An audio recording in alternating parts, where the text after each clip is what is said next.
Good morning, Nay. Anong oras pa yan nandito? Nako, hindi ko alam. Pagising ko, andyan na yan eh. Mukhang ang kailangan may sabaw na eh. O sige, nalutuin ko muna to.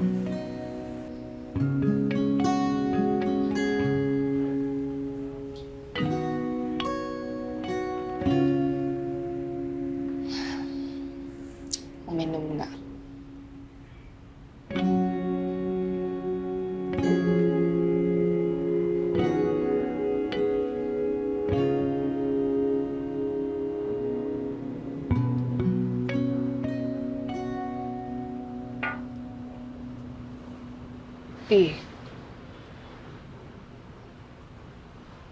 Maintindihan ko kung ayaw mo magkwento sa akin.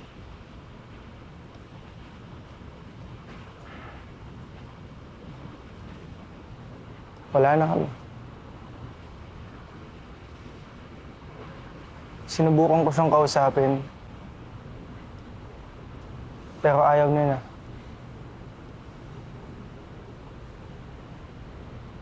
Naramdaman ko naman eh.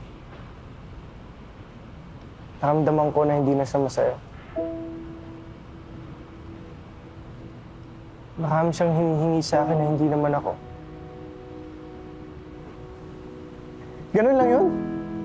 Di man lang niya pinaabot ng 1 taon. Sabihin mo nga sa akin, mo. Ako ba talaga yung problema? Ako ba yung laging mali?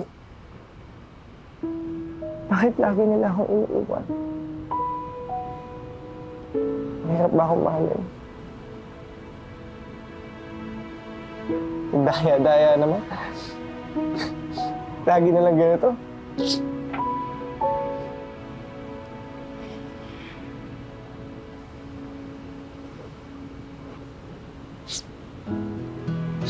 Alam mo, dapat pumasok na lang din.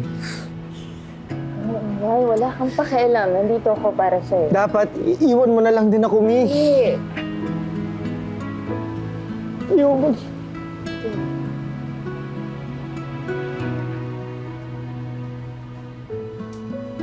Nay. O anak, kumusta na yung alaga mo doon? Ay, naku, Nay. Pabayaan mo yun. Sanayin na yun. Magiging okay din yun. Kayong dalawa talaga. Napakamalas niyo sa relasyon. Nay! Huwag kang magsasabi ng mga ganyan. Tignan mo, lalong lumalapit sa atin yung negative vibes na yan. Mi! Tapos ng tuwalya! Tignan mo, maliligo. Walang dalawang tuwalya. God, oh, na! Ito na!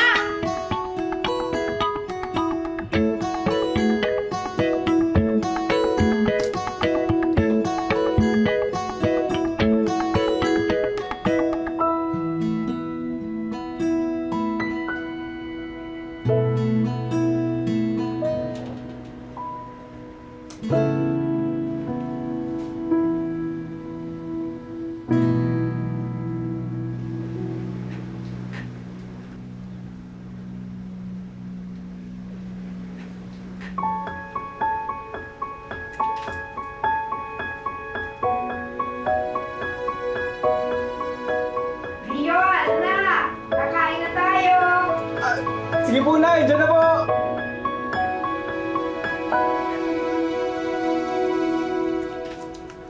Oh, Nay! Mukhang masarap yung nilaga! Naaamoy ko na! Oh, may bisita pala kayo? Fred, kamusta na? Tim! Ayos lang.